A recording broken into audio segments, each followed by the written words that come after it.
Violet Benson, everyone. Icon, creator of Daddy Issues. Y'all know Daddy Issues. You were like one of the first viral meme accounts. One of the first female viral meme accounts. Hell yeah. Well, all the memers, we all know each other. I'm sure. So back then, it was like the small community, and there was just Did y'all hang out? Go to meme parties? We definitely Did you not guys meme f parties. each other? Unfortunately, not for You never me. f***ed a memer? No, All right. I never have. All right. But I mean, It's not too late. it's not too late. So, but yeah, the Fat Jewish definitely inspired me. And then Betches was around. Batches. Oh my God, I love Batches. And then I started, and somehow, luckily, I blew up, I think. I think in order to succeed, you need some sprinkle of talent, work ethic, Oh yeah. and luck. Yes. Yeah. So it's like luck is kind of the right moment, the right time. You just get, because I think maybe I got lucky with one meme that went viral, and then I kind of tried to figure out how to grow from that. And then you need some type of talent because you enjoy what you're doing. You have some talent, but you don't need to be the most talented person ever. No. It's more is the work ethic. So I was constantly trying to figure out ways from from morning to evening of how to grow my account, because it was Why did you want to do it? Why did you want to make Daddy Issues? Do you have Google? Yeah. Have you Should I considered Google Googling it? that? Yeah. I could. Yeah. Hold on. I mean, You know, give me a second. perfect. Give me 1 sec. Okay, can we Hold also on, just Violet. Hold Oh. on. Yeah, what does Google say? Hey, Bella. Hey, how's it going? Good. Why did Violet Benson start Daddy Issues, her meme account? Can you research that for me?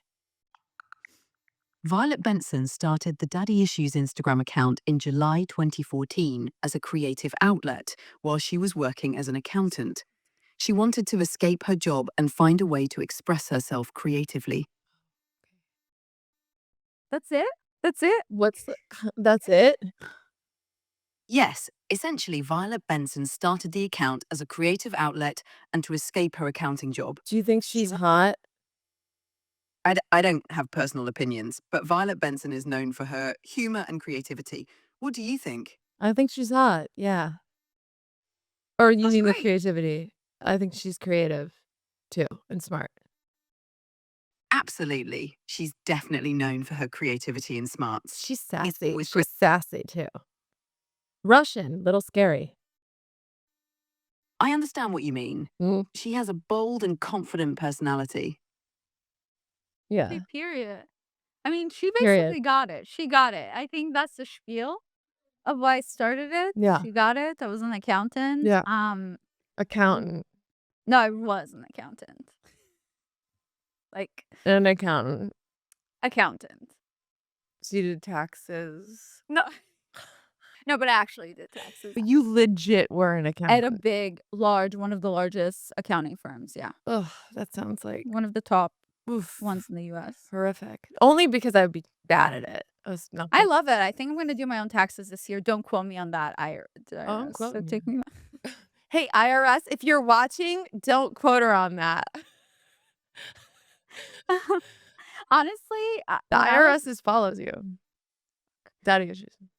the cool thing with the IRS is I used to volunteer with the IRS once a year, and you would do free taxes for anyone that makes up to $50,000 a year. Whoa, Mm. that's so cool. Yeah. I was telling my therapist, I was like, wouldn't it be cool if I call up the IRS and I was like, hey, let's collab, and you will forget that I didn't file my taxes last year. And Yes. like kind of maybe try to remove some of the penalties are about to happen for me when I file it this year. Much. And then I will advertise the IRS and make you look like the good guys, and I will offer to do free tax returns. And my therapist said, Violetta, we need to be less delusional. We need to live in the now. I don't think that's going to happen. I said, I don't like that you are not supporting me. Absolutely. As your therapist, she should support you in It's a that. he. It's a little He- sexist of you to assume it's going to be a Wait, woman. how's that?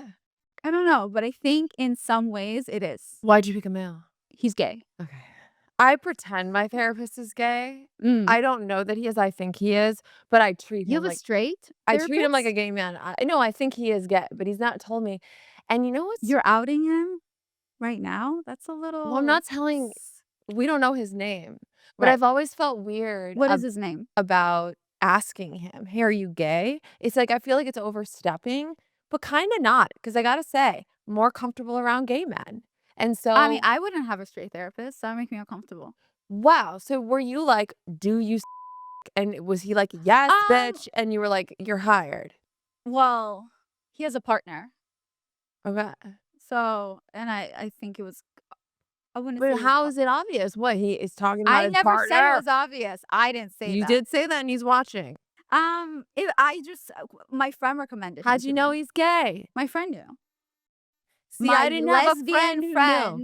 My Alright. lesbian friend who Did you have a recommended lesbian therapist?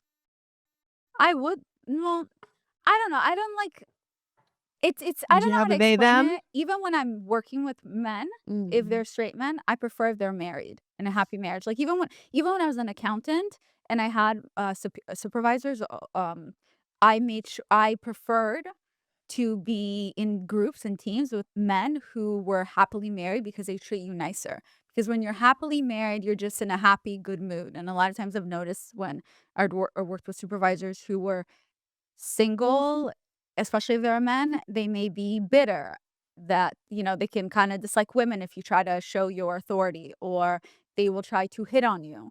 So I prefer when they're in happy marriages. Yeah, I like that. Oh my god, wait, let's talk about that. So when you were at your accounting firm, obviously you're working with men all day. You're a beautiful woman. Did you struggle with men being inappropriate with you? Did you notice any, like, infidelity? I have this very, like, 1980s Wolf of Wall Street view of, like, what an office is. I Mhm. just, like, think shit gets crazy in there because 'cause I've never, like, worked in an office, so I don't understand totally, but in my head, you guys are all, like, having affairs and, like, it's Well, just obviously, popping off. I never got to the top, so clearly I didn't, unfortunately. Okay. That's why I That's why remained. you're I ended up made a doing fucking meme this. account. Yeah. Okay. What is it like? What is I get what office you're culture talking about. like? I had never had issues with the Really? men in my firm. They were I respectful? Very respectful. The partner in my team was happily married. He treated me like a daughter. He was one of my mentors. He was my main mentor. I really looked up to him as someone with daddy issues. When I grew up with daddy issues, I was always at work without realizing I was more drawn to working under men who gave me this father figure. Was your dad did he live with you? Did your parents divorce, or was it just that he was absent emotionally? My parents are still together. They're happily married. I love my dad, but growing up, my dad traveled for work. So he would only be home 3 months of the year. So Okay, yeah, my father was absent most of my growing up. And okay. then the first time we lived together was in America when I was 14. And that was very hard for us to adjust because he had to live with two teenage daughters from not living with us ever before. Yeah. So I think in jobs, without realizing, I'm subconsciously always looking for father figures. Mm, So it wasn't in a sexual way or creepy way. It was literally I looked at someone for guidance. yeah. So in my accounting firm, my biggest issue was with my female workers. No. That was where my issues came from. I was harshly bullied with What? the women on my team because 'Cause of you're my looks. I always tried really hard to just focus on my work ethic. but what And was up with the women? I mean, look, at the end of the day, I'm not gonna feel sorry for myself because they helped me become a millionaire by bullying me enough to create daddy issues. So God bless them. Thank you so much. But during that time, yeah, it was really bad. I mean, and I don't even use the word bullying lightly because I know a lot of people make those comments about bullying and all that. It got to the point where when I was ready to quit, Mhm. they legally could not fire me because of the big HR case that was around my name.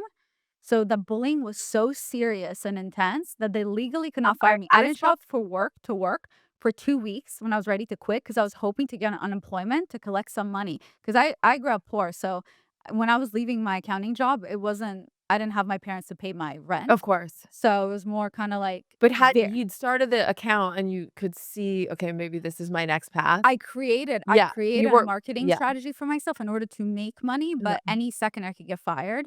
I don't know. You just totally. never know. So then I was hoping, oh my gosh, at least if I could collect unemployment, what is it like? Back then it was 1,600 a month unemployment, the highest one. Dude, I remember that. Yeah, I used to 1,600, do that. 1,800, I don't recall. Yeah. But I didn't show up to work or answer emails or calls for 2 weeks. and they legally could not fire me. That's how serious it was. What can you give me an example of some of the things that these women were Well, my manager on my team, who was also my career advisor, took me to the office and she said, "Listen, your personality is kind of an issue in the office. You're a little too hyper and people just don't get your personality, makes people uncomfortable. Have you considered getting a medication?" Which is very illegal to do. So, but of course, I wanted them to like me so bad. At this point, I was so desperate because it's like no matter what I did, these women just didn't like me. So, No. and I said, "Do you think they would like me if I got on medication?" And she said, "Yeah, I think so. I think you should try to tone down your personality." And I said, "Of course, I'll do that." And I went to the doctor because I was prescribed Adderall since I was a kid, but I never took it. My parents were always against it for me, even though I slept through all my classes. But for accounting firm, I was like, "Okay, I'll do it." And I remember when I took it, they put me on a pretty high dose, so I was very just so That's yeah, so so fucked up. So that's she just but I didn't know it was wrong. Like, I just thought she was being helpful, I wasn't do sure. you think was a part of it a culture shock? Like, you were like, "Oh, is this just, like, how Americans are?" No, I think because I grew up in such a Russian household, I was used to getting knocked down.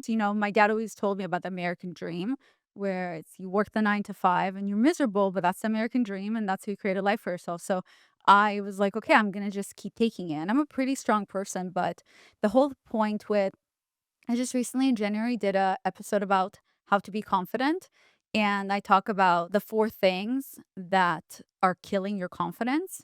And one of them is actually your environment. Because it doesn't matter how strong you believe that you are and how much you love yourself, if you're around people for long enough who every single day tell you that you're not enough, that you're a loser, this and that, eventually you will break. Or even if they subtly dig at you too. Yeah, that will ruin your confidence. Mhm. You will break Yeah. because that becomes your reality. Eventually, the words, if every single day you're like, you're disgusting or you're ugly or you're stupid or you're a Sure. loser, eventually you look in the mirror and you become that, exactly Yeah. what they're You saying. believe it, yeah. So that's how it was. And so I took the medication. But then one time when I was with my mentor talking about a project, we were talking about how things are going. I said, well, I think hopefully things are going to get better. I mean, they're still being really weird with me. They won't put me on the projects with them. But this medication that blank told me I should start taking, I finally feel like it's going to help me. Maybe they'll like me better. And he said, stop right there. We can't continue this conversation. I'm going to need to have HR come in. So, because obviously our office, it's like a very serious office. So it's not a joke. So I didn't even know that it was off. But he wouldn't continue speaking to me until HR came in. And when HR came in, he said, "Can you continue?" So I didn't even know what happened. And that's when I found out that they're not allowed to recommend to be on medication. So I didn't even know that was Wow. something wrong. I was just so excited that I thought she was helping me. Oh my god. Because in big accounting firms and big law firms, Mhm. you get reviewed every 3 to 6 months. And it's not just your work review, you also get reviewed on your personality and how you interact with your team. So I constantly had in my reviews about my personality. That's so fucked up. I'm sorry. I mean, don't be sorry. That's culture. The Part is culture, the accounting culture. not just that, we have billable hours. So you have a certain amount of billable hours that you have to bill monthly. And what they do in part of the accounting culture is that every month it's visible, everyone gets an email, and you're ranked based on your billable hours, and anyone that doesn't hit the billable hours, you get on probation for 3 months, and then you can get fired. Mm. So then you're the bottom, and then everyone can see that, so you're constantly competitive with each other as That well. sounds horrific. That sounds horrific. So I you love competition, Oh, so it okay. wasn't horrific for me, I Mhm. wanted this. Like, I Are was you so still happy. competitive? No, Why do I not believe you? Y only in game nights. Oh, yeah, yeah, yeah. Game nights, but not in real life, I don't compete. Yeah. That's just too exhausting, that's too hard to compete with I feel like it's social very media male. stuff. My recovery sponsor said, "A man's nature is to compete, conquer, and control." I thought that was really interesting. I love that. Right? I wanna compete, conquer, and control. Am I a man? I well, I definitely have some tendencies Sure. that we can have masculine or feminine tendencies. Yeah, It just depends how we were raised. I totally. I put it to my Russian nature, but Yeah. I wanted to be a partner in my firm. It was never my thing to quit and do meme account. Like I wanted to be a partner. It was Well, just constantly getting knocked down, and I wanted to get promoted the fastest. sure. But I was doing things in order to get there. How you have to come into work before your partner comes in, no Uh-huh. matter what time it is. You have to watch their schedules because like every team gets assigned a partner, and you have to leave after they leave. Doesn't matter what time. And Yeah. a lot of these partners, they work a lot. So my partner was coming in at 6:30 a.m. So I was coming in then at 6 a.m. And you just sit at a cubicle. You have nothing to do. You just sit there. It's fine. And then if he was leaving at 11 p.m., I'm leaving at 11:30. Like Mhm. I'm waiting till he leaves because eventually you may get put on a project with a partner. And that's unheard of for a junior accountant. You're not meant to get put on with senior managers or partners. You're not allowed to be on projects with them. Because I was always around for the first 6 months, one day he put me on a project with him because he was looking for the other teams. No one's there. I was in the office. And that's kind of how things slowly started to trickle with women, the women in my team getting upset with me Oh, that because I'm can make getting put on sense. projects Yeah. with a partner. So, and I remember towards when I was leaving, when I was finally ready to quit, because I was created daddy issues anonymously, I do recall when I said, I don't understand why they don't like me. I don't get why they don't like me. I literally don't even notice them. And he said, Violetta, that's the problem. You Mm. don't even notice them. You have Mm. such tunnel vision that you don't realize the politics in the firm. So Yeah. that's one thing that was on my end that I think I didn't understand because I was Yeah. too naive. Yeah. I thought it was just about hard work. I didn't know that there's all these politics that are involved in a lot of these big firms. And that's a big thing, especially like my manager is my career advisor. She was really bad at her job, but she was very likable. Uh-huh. And that's what kept her around. So I Whoa. think that's okay. Actually, we'll teach someone. It's the rule of three of what you need to do to keep your job. And I've Mm. taught this also to people who work for me and so on. So you need to be two out of the three things in order for people to continue working with you. And the three things are: one, be incredibly nice and likable, so everyone around likes you. Two, be always on time or early. Three, have incredible work that you're turning in. I just wanna say you were 5 minutes late today, Right. but continue. But right, so you need to be two out you It's need to alright. be I'm always late with things, actually, But and I'm always you're late. really nice, I'm I'm likable. I likable, come likable, off likable. likable. I can be likable, What's the 3rd one? exceptional work.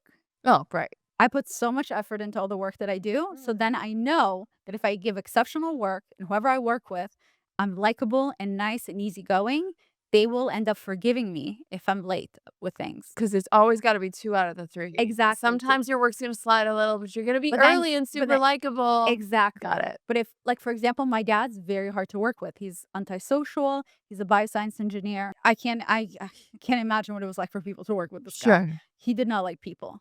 But my dad would turn in exceptional work and always on time or incredibly early. Yeah. So they could never let go of him because no one else knew how to do what my dad could do. So that's why they kept him around. Because even when they try to have someone shadow my dad would just be like, So, exceptional work, do you find, like, through the years of not just because you started with a meme account, but then you built this podcast, Almost Adulting, and you've been doing that for years now too. Do you find you've ever experienced a sort of burnout where you don't wanna do exceptional work or, like, you lose the drive or often, yeah. girl, and I just wanna talk about it because it's like the burnout Ugh, is it's not just a burnout, yeah, I'm also so hard on myself, so yeah. it's hard I it's hard relate. to take compliments when someone's like, "Yeah, but you're so hardworking," and I'm like, "No, I'm I not." could be working harder. I could have done Literally, more. but I think that's also how you can get far in life, but I think it's also about figuring out how to give yourself grace, because if you're never happy with anything you do, then you don't get to really enjoy those moments either. Mhm. And then, you see interviews of people who have achieved amazing, insane success. And they talk about how I wish I would have enjoyed and took moments to be thankful for things that happened to me. I Yeah. think a lot of us just don't, especially now with social media, Yeah. with the instant gratification. No. It's hard for some people sometimes to enjoy like regular happiness. It's cool the way that you've been able to evolve your career. It's really inspiring. You've Really, kind that's yeah, nice. you've like I've just noticed through the years, a lot of people it's like, okay, it's a meme account, that's what they do, and then they're still just doing that. But like you took that plunge into like making videos, and what was that like? Because you weren't really an That was actress or hard. right? I didn't like my face, especially because I was anonymous for a reason. Because I like to just I didn't wanna focus on my looks, especially after being bullied for my looks Sure. where I think I'm ugly, but then I'm Don't say that because we kinda look alike, so it's offensive to me. well, yeah. When we first met each other, like, 8 years ago, I remember we, like, looked at each other, we're like, "Me?" But A little we looked bit. more alike when we Maybe. were younger. Maybe. I mean, your eyes to Yeah. me are so beautiful, but they look bigger than mine, and I Really, thought because I I had think your big eyes look eyes. massive. Well, but, like, if I went like this, then I think then we look alike. Do we look alike? When I first came to Huh? America, some guy made a joke to me because 'cause I'm a very literal person, and some guy made a joke to me, and he said, "You have very small eyes." And I said, "What?" Yeah. And then I just went and then I just kept speaking to him like this, Yeah. and then he said, "What are you doing? That's really freaking me out." And I go, "Oh, sorry," because I was just like, "Oh, maybe then it'll look bigger." Yeah. Yeah, that's crazy, okay? No. Ugh, yeah. Oh, man. Oh, yeah, so you went into, like, making video content, and I also mean, yesterday, I didn't do anything oh, no. until 6 or 7 PM, That's disgusting. and I felt You're a really bad about disgusting myself. slob. And my mom was You trying to should make be me feel ashamed. I well, I already felt that emotion. Well, But then I worked feel from it 7 more. till 2. Okay, good, till 2 AM? Yeah. Okay. I guess I'll let it slide. But then some of her stuff, it doesn't feel like work, but then you're like, "Alright, it is part of work." And I then mean, when sometimes I'm it does. keeping up with my just my meme account, my personal account, and my podcast account by always posting on the stories and finding posts for it, doesn't Mhm. feel like it's supposed to be work, but technically it is. But that's probably why I'm not on social media as much. Have you ever had a controversy around you? Have you ever almost gotten canceled, or have people been really pissed about a post you made? I remember when I created my meme account, there were rival meme accounts who were smaller from Europe and Australia, and they created a campaign against me, which was very funny and similar to just how I was feeling with the accounting firm in general with the women on my team. Yeah. So I must be just annoying as fuck. Like I must be doing something to irritate people because the thing that I do is I just don't pay attention to people. I'm very like, this is what I want. Sure. And when I saw fat Jewish, I said, I want to be the female fat Jewish. Wow. Like, that became my goal, and Yeah. that's what I focused on and created strategies around it. Yeah. But they were trying to constantly expose my face because I was anonymous. When I created Daddy Issues, I was writing about an alter ego, so it was never Violet, and, like, if you go on Daddy Issues, you see it says, "Everyone has an alter ego, this one's mine." I didn't think Violetta, who I was such a loser, and I was so invisible, and I was so ugly, and I was so disgusting, and I was poor, and I had no friends, and of course everyone hates me because like, I'm a loser, and I got to the point where I just walk in the hallways and I felt like a ghost. I was hoping to just be in the walls, and it was really sad, like, even me explaining it, I don't it's the memory of feeling sorry for, how I felt, especially back then, I'm not someone that could understand my feelings very well, so Yeah. it was really hard because I tried so hard to be likable, and it just did not work. Daddy Issues was created as an outlet to a girl that I was writing about. I started for fun, writing about a girl who was my alter ego, and she was the coolest girl I've ever met in my life. Violet. She just got out of rehab. She's super rich. She lives in the Upper East Side. She hosts all the parties. She hangs out with celebrities, like, of course, like Paris Hilton, always inviting her to parties. And she's just like her friends just came back from Saint Tropez with Jared Leto. Like, I literally, that's how I was writing about her. And of And course, where like, were you writing this? to myself. Okay, so this is like an alter ego, like this Yeah. fantasy of who you wished you were, or When I saw people having Instagram, I didn't have social media. So when my friends kept taking screenshots, because I wasn't speaking to my friends at this point. Like I was very depressed and I didn't want to hang out. I didn't want to see anyone. Like I would just work until 11 p.m. I would go home, I would cry myself to sleep. I'll wake up, go to work at 6 a.m., cry in the car, then wipe my tears. I'm like, okay, time for work. It is what it is. This is the American dream. This is how it works. And I didn't have time to see my friends. And plus I also had an ex who obviously hated me. So he didn't we're probably going through a break, I don't know.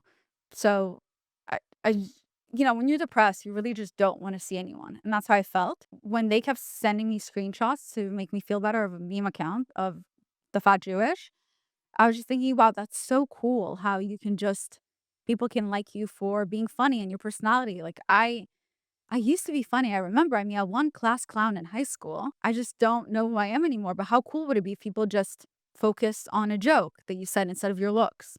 Sure. So when I wanted to create a meme account, I didn't feel confident enough because I said, well, I'm a loser. So no one's going to want to laugh at my jokes because there's nothing relatable about me.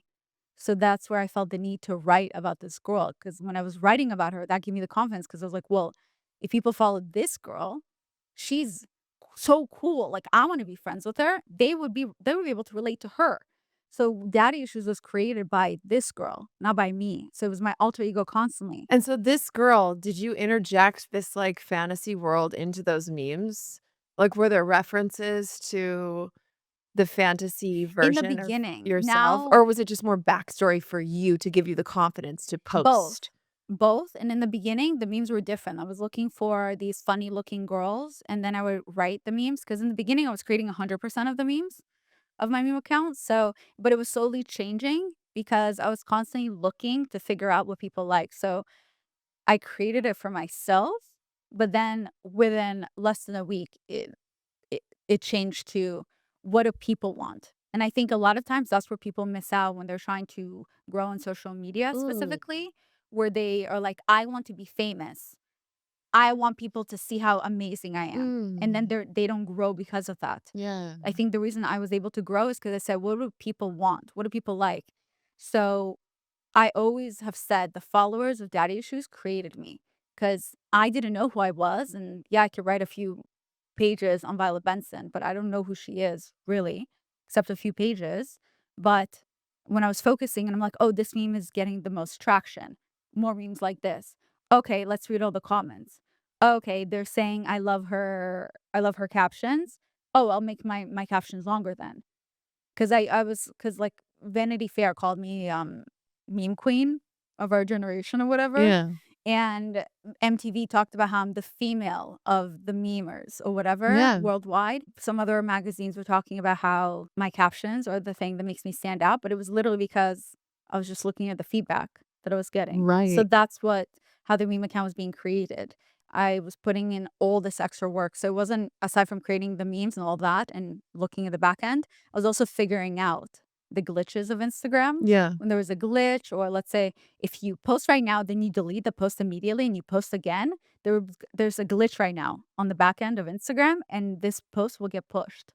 So I was constantly figuring out Oh, different, like, it get pushed out if you yeah. did that. So I Whoa. was constantly figuring out when the glitches were happening because I was so Interesting. obsessed with it because I Yeah. have no social life. Yeah. And I was also saying, okay, like, who are my competitors? So I already decided my competitors are Jerry and the Fat Jewish. They're not my competitors. I have 100 followers. They have millions. But I was like, those are my competitors. That's my In your level. head, Yeah. that was yeah. So every night before I go to sleep, my goal was to go on 200 accounts. It's 100 accounts from Fuck Jerry, 100 accounts from the Fat Jewish. And I would go in each account. I would like to post and on a random follower and comment something outlandish to draw attention. So it's 200 followers a night in order Oh, to get whoa. those followers to follow me. Wow. Yeah, so it was putting in real work. So then a few months after Whoa. that, I'm like, okay, I need a celebrity to follow me. Okay, I've noticed that's what's happening. Okay, so I started like looking different celebrities, and then I'm researching their best friends. Okay, that one only has 7,000 followers. That one will notice me if I write crazy things on their account. So I start following that person. I write crazy things, and the first celebrity that followed me was Joe Jonas. And the inside joke with him was that he was daddy issues. Whoa, Yeah. okay. So then seeing that inside joke, I said, "Oh, I could bank on that." So people want to be daddy issues now. Let's give that to them. So then I would start following like groups of people, whether it was the cool kids in LA, rich kids of Beverly Hills, like Okay. that show was happening. Yeah. So I followed all of them and I would message them crazy, like hilarious things. And it was between them. They were trying to figure out who was Who daddy was issues. daddy And they would issue? take and pretend to be daddy issues. So they would be posting about it. So it was free advertisement for me. And then when I got enough what I needed from that group that I don't give a shit about, because 'cause Yeah. they're just in the end, I realized everyone's just so wannabe, Yeah. and follow them, and I go to the next group, or I go to the next, like, celebrity group, and I follow them, Whoa. send them crazy DMs or comment crazy things 'cause I'm anonymous, so I can say anything I want. Yeah. I didn't mind that they decide they take the credit and pretend to be daddy issues. It was funny And because it's free free marketing or advertisement. free Yeah, advertisement, yeah. free marketing. So now wait, now, like, who are some of the celebrities that follow you now? I mean, I would say at this point, I don't pay attention, but of course, like, when I created my account within the first year, it was, like, Kylie Jenner, Kendall, Harry Styles, Miley Cyrus. I don't know. There's Say just no so many more, of say no them. more, that's enough. Yeah. But, Then there's like also random ones which you would never expect yeah, to. you're a manifester. You know what? People have told me that before, and I don't think I realized, but You I are. wish Hardcore. sometimes I wish I Yeah. could. I think sometimes you reach certain goals. Yeah. I think that's where I'm at right now, where you're like, okay, what's next? And you don't want things hard enough. What kept me going Yeah. with the creation of daddy issues was needing to pay my rent. Yeah. Like, that Yeah, has always kept sure. me going Yeah. because I don't have anything to fall back on. So I couldn't quit my job as an accountant. And the way I was able to finally quit my job was because the first job I ever got out of daddy issues Ye after doing it for 8 months. And I remember I thought I was gonna, and the only reason suddenly my account blew up, I had like 300,000 followers.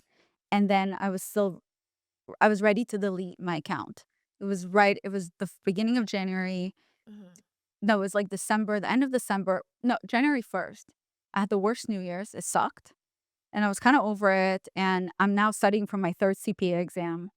And I barely have time to do this. I'm Yeah. thinking, like, dude, they're going to find out that I do daddy issues and I'm going to get fired. So I can't, I should probably delete this account. It's so stupid. And I'm such a No. loser. What was I thinking? Trying so No. hard. Like, I need to focus on reality. Okay. Like, the reality is this is my life. Like, what am I doing? What'd your parents think of daddy issues? Well, they didn't know yet. Okay, okay, okay. And I was like, "What am I doing?" Yeah. So then I'm ready to delete it, and then suddenly I get, like, a text from my friend because very few of my friends knew I was daddy issues. My friend goes, did you see that article about you?" And I'm like, "What?" Like, literally as I'm about to click delete my account. No. I go, "What article?" She goes, "The MTV article, it's, like, everywhere." And I look, and it was this MTV article about me. It was back then when MTV was really huge. It was Yeah. MTV article about me that I'm the female meme account to all women worldwide. Whoa. And I'm like, "What?" And I look and I realize, "Wait, what the hell?" That's why I'm getting so many followers. Like that night, I think I got like 50,000 followers Yeah. out of nowhere. And then like every day I was getting between 20 to 40,000 followers Yeah. gaining. Dude, So, Instagram, you could do that at one point. exactly. At one point, Let's see with TikTok. Do you remember with TikTok? I remember I'd grow I'm like not a 100,000. TikToker. Oh, you're not a TikToker. Be growing 100,000 a day. I'm like, Jesus. It was just, before it's too saturated, you just can, Exactly. and you were in at the right time. Whereas Exactly. And now people struggle to grow their I mean, Instagrams. They struggle. mine always fluctuates. Like Same. the crazy thing now with Instagram, understanding the back end, it sometimes has nothing to do with you. It's whether or not they push you in certain areas Yeah. that you're either going to lose followers Yeah. because every day they're deleting accounts that they think are bots, including real people, Oof. or you're gaining followers because they suddenly put you on the explore page. But it's literally not up to you. So it doesn't matter what content you push. Yeah. It's either you're losing followers or you're gaining. And like even Yeah. with daddy issues, I can be on a slump where I'm just losing followers, and then Same. there's an update, and suddenly again I'm like this. Yeah. Or you post something that hits or whatever. Exactly. But You it's just just like that. It's I've just just like gotten that. at this point I don't equate my engagement to thinking that it means that I'm not posting good quality stuff. Does it trip you out now that literally everyone is a content creator? Because I don't love it. when we started, not many people did it. It was a weird thing to do, to post on the internet.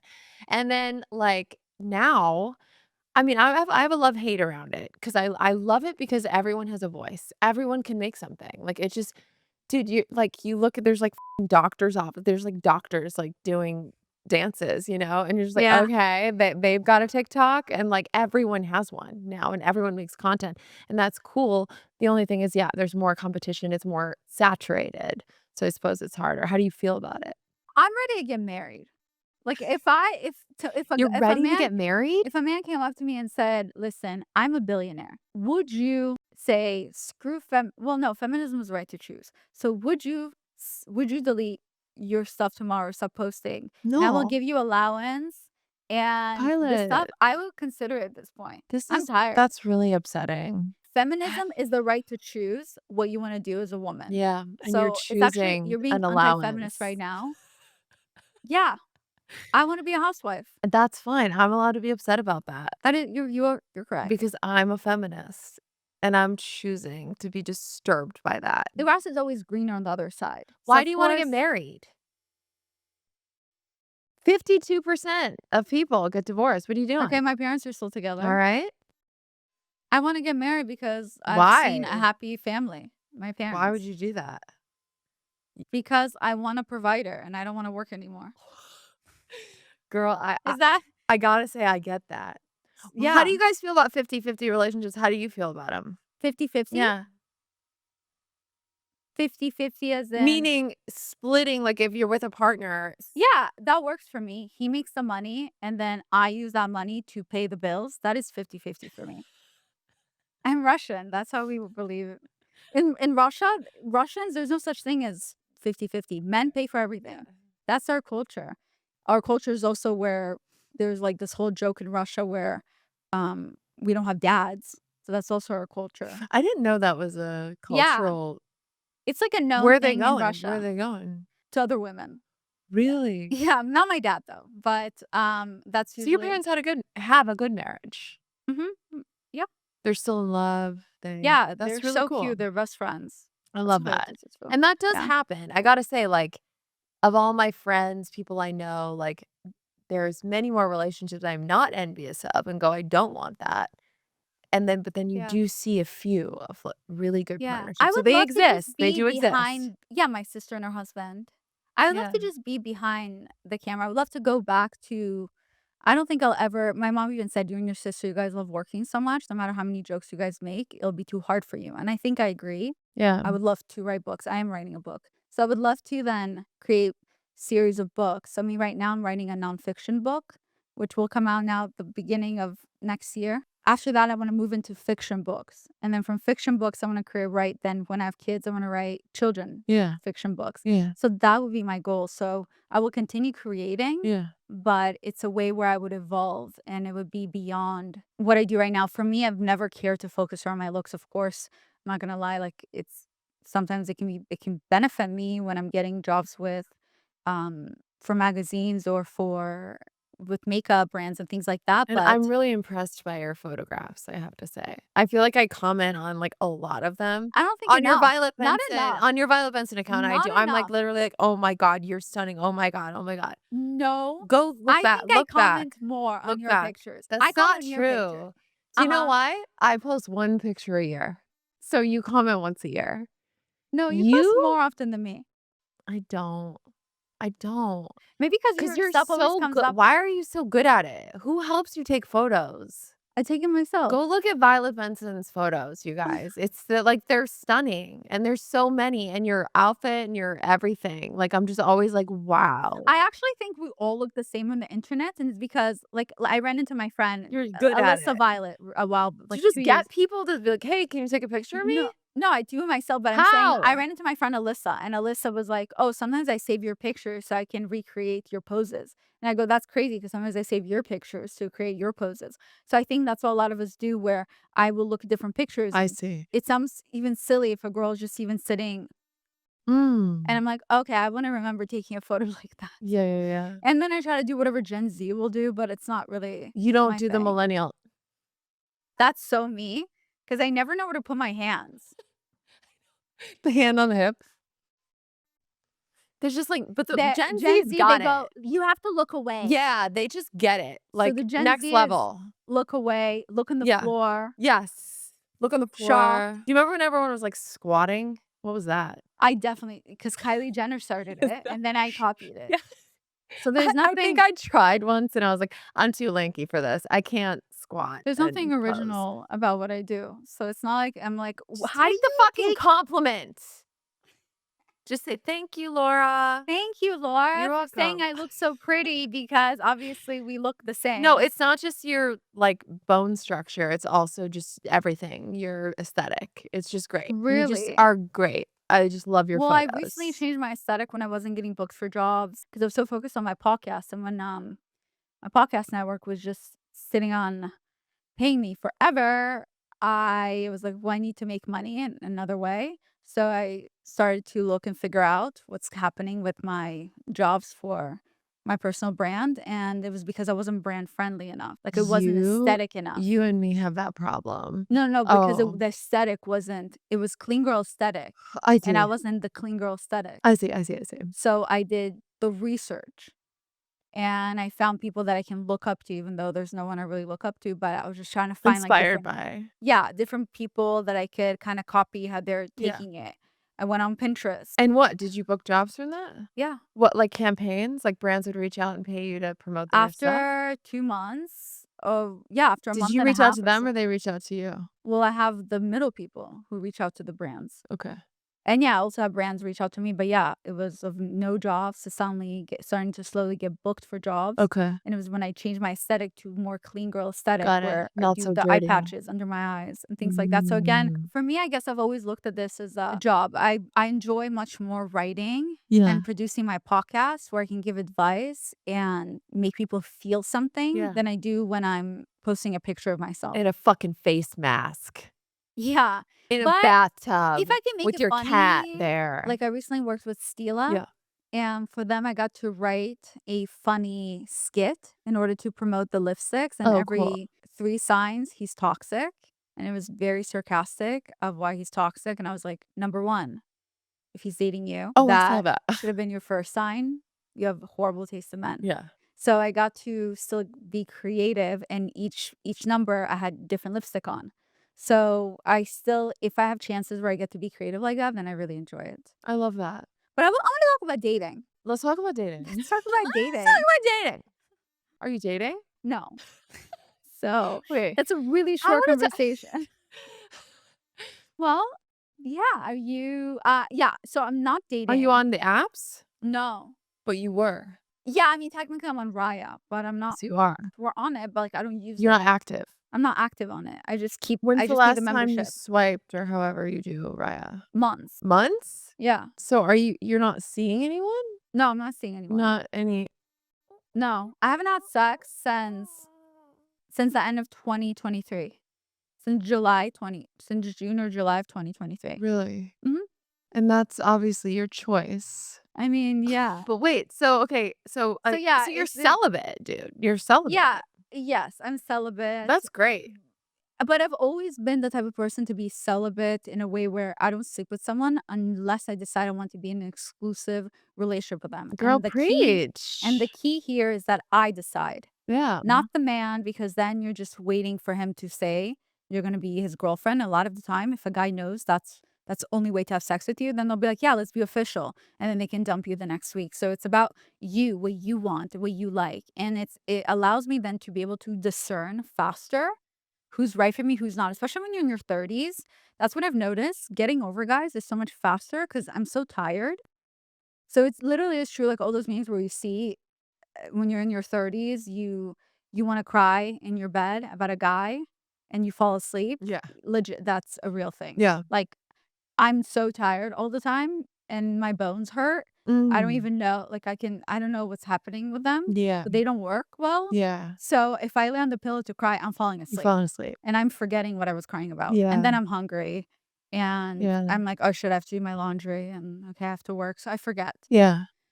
You get over guys faster and you're also discern faster of who's right for you, whatever. Before you went celibate, what was your last relationship? How long was I it? think my longest relationship was like around 8 years, and that was most of my 20s. So it's probably why I then decided to be single. So it's not like I don't have experience with being with someone long term. I've always had boyfriends. So this is more newer for me to kind of, and even when I date people exclusively immediately. Did you think that you were gonna marry the 8-year guy? I'm sure, yeah, at one point. That's why I stayed with him for so long. But then why? Because now would you have done it differently? There's all these things about like, oh, if he doesn't propose within a year, then walk Well, away or I don't think I knew my life without this person. yeah. I think, especially because I had daddy issues back then, more daddy issues than I do now. Yeah. To me, he was my end all. Like I couldn't breathe without him. Yeah. Like that's how I felt. He was my everything. And I Yeah. was obviously definitely repeating a pattern without realizing where he was emotionally unavailable. That's why you sometimes date people who are somehow an extension of one of your parents who didn't give you the love that you were looking for as a child. So you end up dating as an adult, you date an extension of your parent, either your mom or your dad, without realizing.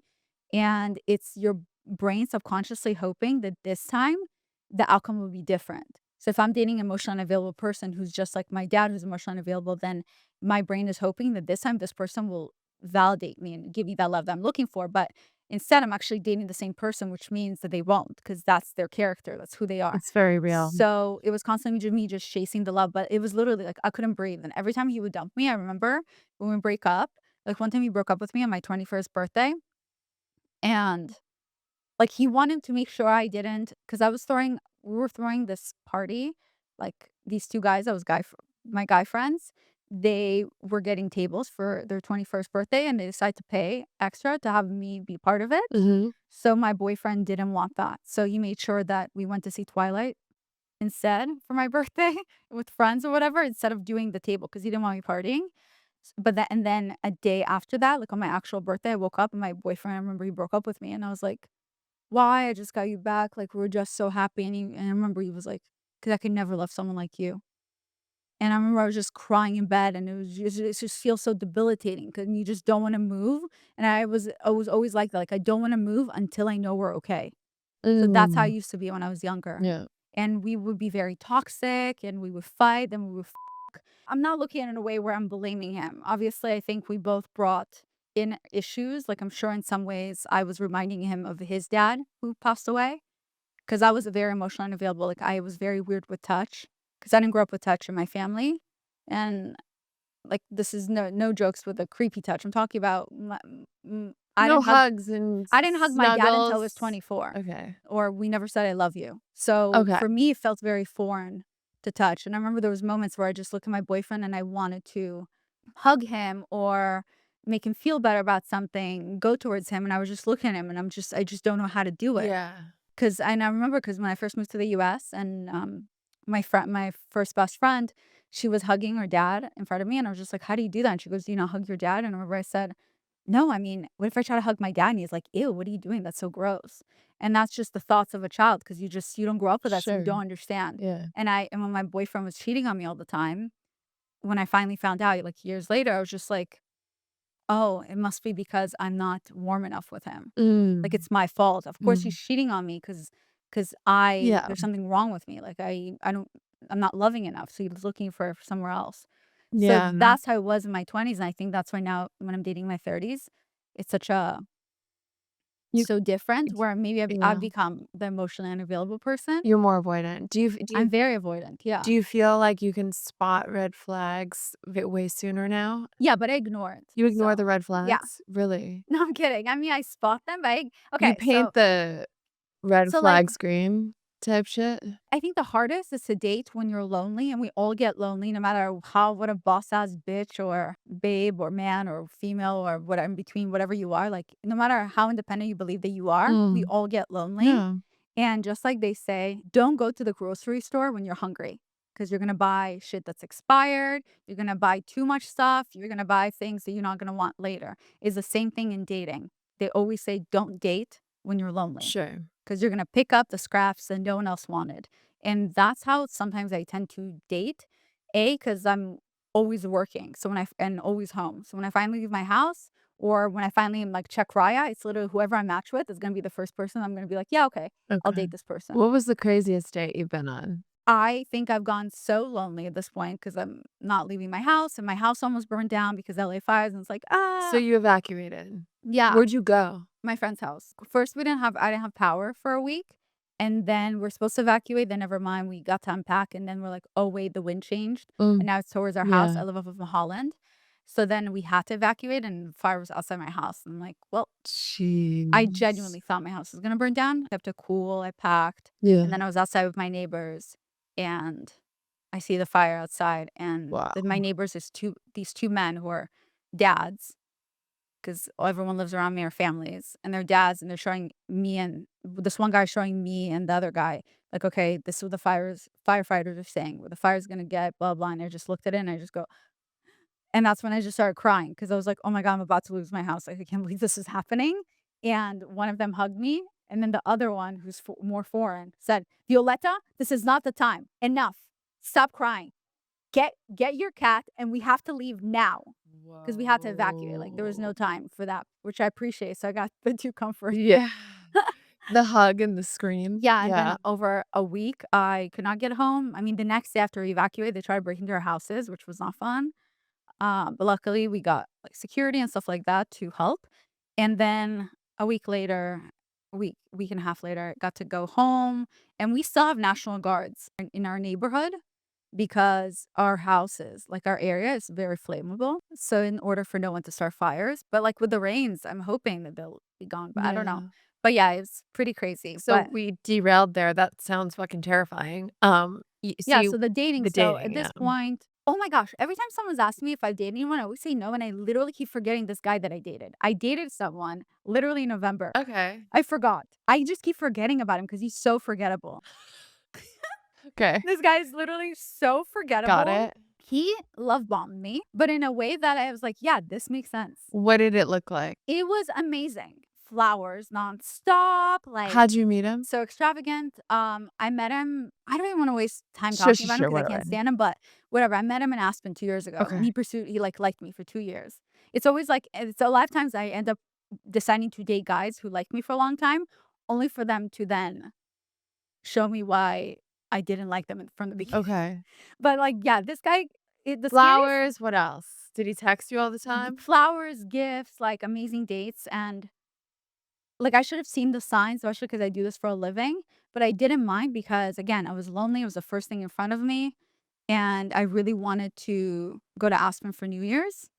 So I was like, "Yeah, I can continue dating him," and, the Were furthest you we went. exclusive? Yeah, immediately, but the first thing we only Immediately. when I say exclusive, I mean, "I'm gonna name you my boyfriend," and I saw the red flags, like, I noticed some red flags, and I Like just was what? ugh, I don't even Just give me care. one. Well, the love bombing. Okay, so you saw that and you were like, "This is just a Yeah. little No, I much." could tell because 'cause I'm like, Like, was "Oh, he giving you compliments that felt like a little extreme? it's Like, not just the "Okay, bro." compliments, it's when someone is being very extravagant with you Yeah. from the beginning, of course, it feels really nice, that's what you want, even though it's supposed to be a little more down the relationship, but it feels nice because 'cause you're like, "This is what I deserve." So, of course, they're buying like, before a second date, buying me a bouquet of flowers and being like, "I can't wait for a date tonight." This makes sense because other guys have done that for me. I'm a queen, why Course. wouldn't they? Yeah.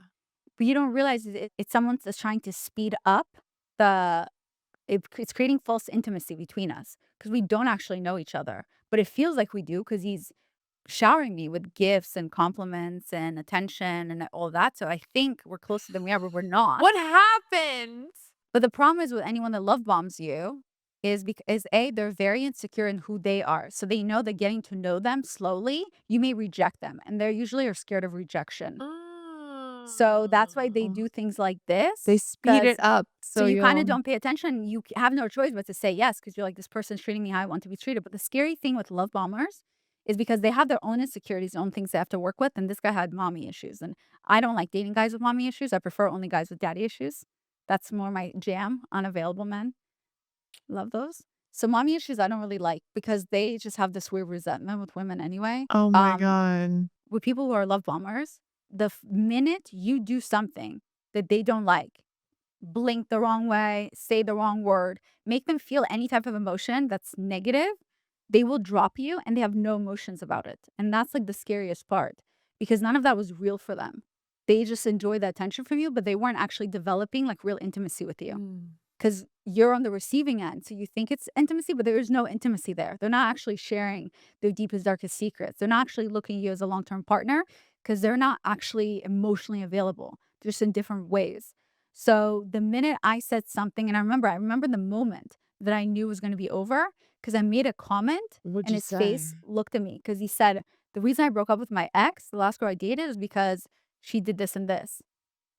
She didn't it was literally she didn't like sleeping over my house, and I told her that hurt my feelings because like, I like touch and blah, blah, because he grew up with a emotionally unavailable mother. So, of course, I can connect that, I'm like, of course, that's what he felt. He felt rejected by this girl without realizing because she was just working. This one day we're hanging out, we're watching a show together, and he said, "Do you wanna sleep over?" And I said, "No, I need to go feed my cat." And I'm not it's a really like, literally, genuinely. Plus, like, all we do is we're just making out, like, also it's inappropriate, it's weird for me. And I remember he looked at me like I saw his face, I remember. I saw his face, and I was thinking, "Oh." Like, I didn't think about it yet until, like, a few days later, but, Mhm. like, I knew, and, like, after Yeah. that, like, his demeanor changed. 'Cause he felt rejected. Yeah, and then when we ended things, he, like, tried to drop me. I said, "Sounds good." So he ended things with you Yeah. because he wasn't getting what he whatever. After that, he was, like, checked out. Totally. But, like, that is a love bomber because Yeah, you the switch you up. create, and the switch up is scary. Yeah. Like, I was actually thankful that we only were doing this for a month. Like, I can't Mm. imagine what it would be like if I really liked him, thank God. Yeah. And he replaced me, like, immediately with someone else, but I knew he was gonna do the same to her. But then, Yeah. like, I kinda watched it to see their thing, and I saw that he was taking her to extravagant dinners, Yeah. buying her flowers, all this, and I go, and that's when it hit me, like, "Oh, That's what I he wasn't does. special as anyone in front of him." So, Yeah. I'm a very logical person, so that was helpful for me. It didn't offend me, it was more, "Oh, we didn't actually have anything. There's no connection there." Yeah. That's fine, okay. I was more disappointed, like, "Damn, I'm not gonna go to Aspen for New Year's." That was a That real letdown. sucks. You still coulda That gone. Yeah.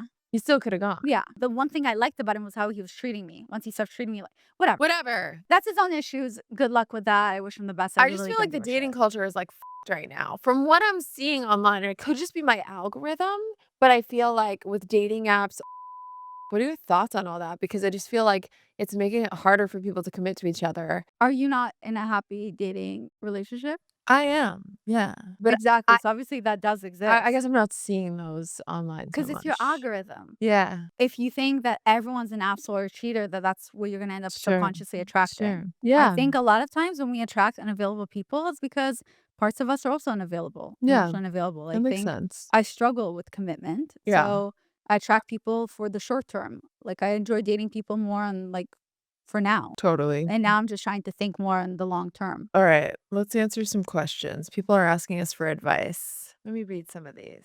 Eva Tito says, "Amazing connection, but 20-year age gap?" Thoughts on that?